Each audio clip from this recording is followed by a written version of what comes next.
Thank you for the presentation, and I'd like to start to say thank you, my colleague from Ukraine. I absolutely agree with everything what she said.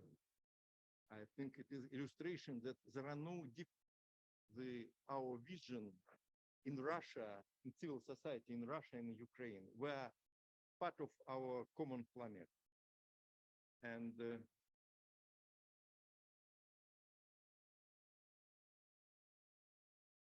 And first of all, I'd like to say, second, I'd like to say thank you for the chance to be with you today. 4 years, I cannot come to outside of the Russia because COVID and sanction, and now it is time to discuss face to face with you here. I think it is extremely important. And thanks Rosa Luxemburg Foundation and International Peace Bureau, because without his support, it was not possible.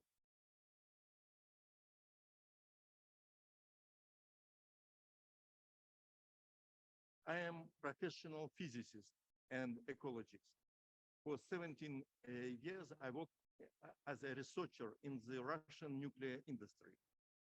But when I visited Chernobyl area just after the accident, I left the nuclear industry and became a member of the international environmental and peace movement.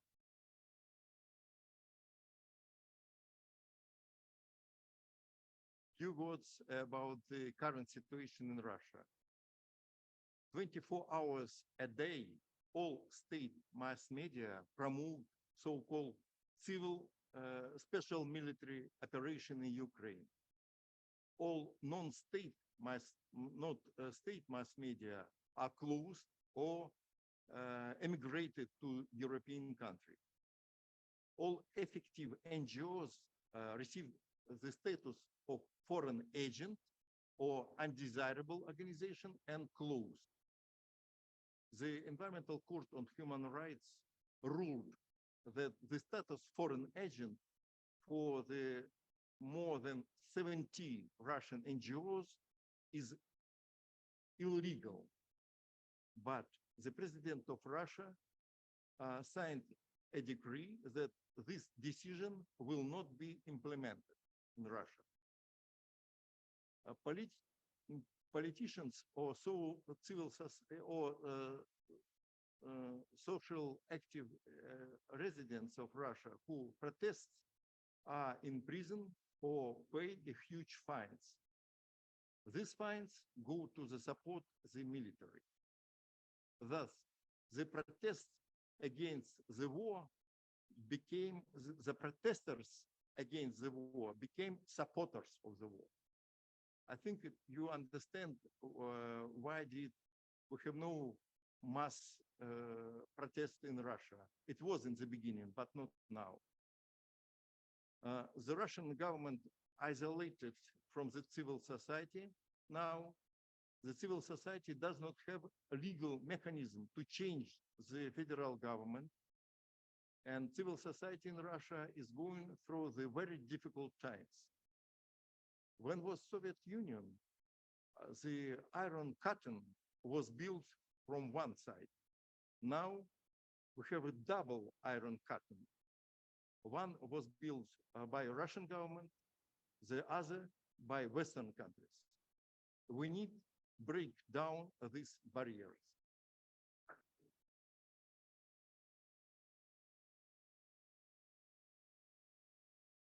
I plan to discuss the concrete steps on this way in the working group, but now a few words about the new threats.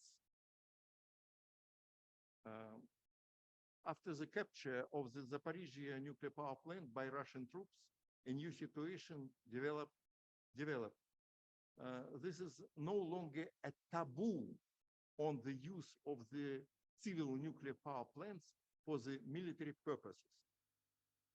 Nuclear power plants became a new type of the weapons of mass destruction.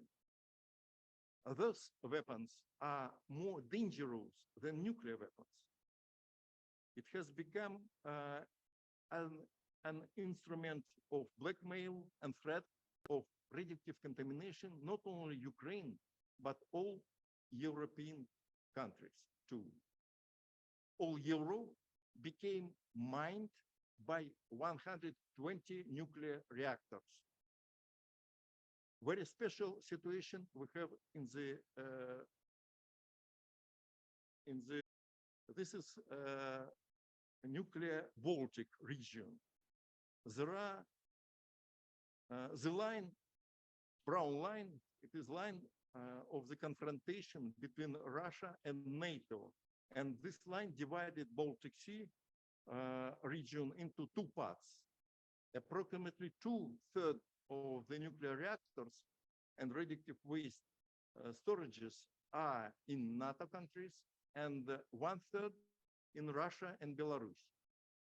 The spent nuclear fuel in the Baltic nuclear power plant has accumulated plutonium-239, which is equivalent of tens of thousands of bombs launched in Japanese city Nagasaki.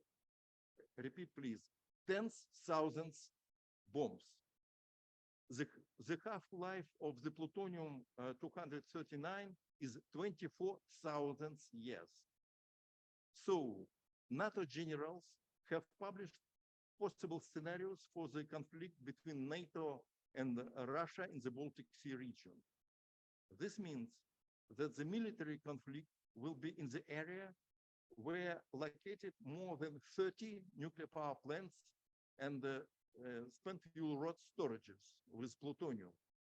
It is a risk not only for the Baltic region, but the whole Northern Hemisphere.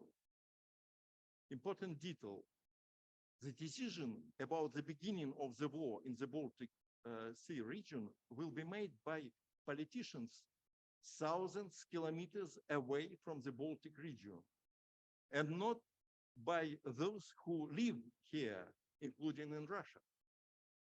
I think it is important to increase the role of the Baltic stakeholders in shaping policy in the region.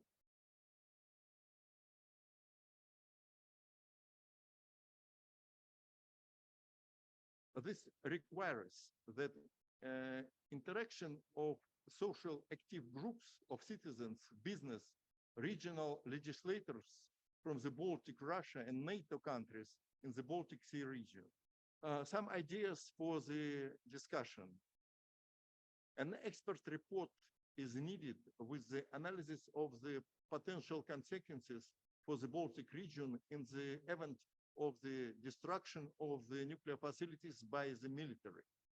Second, there is need to restore the cooperation between regional stakeholders of the Baltic region. I mean, Russian environmental, peacekeeping, human rights, and indigenous people organizations with the partners around the Baltic Sea region. We are part of the civil society and we need to be more active. This requires counter-sanction to lift the double of iron curtain for NGOs, both from the Russia and from the countries of the Baltic Sea region. 3, ministers of peace in the Baltic region countries are needed to promote the culture of peace in the Baltic countries.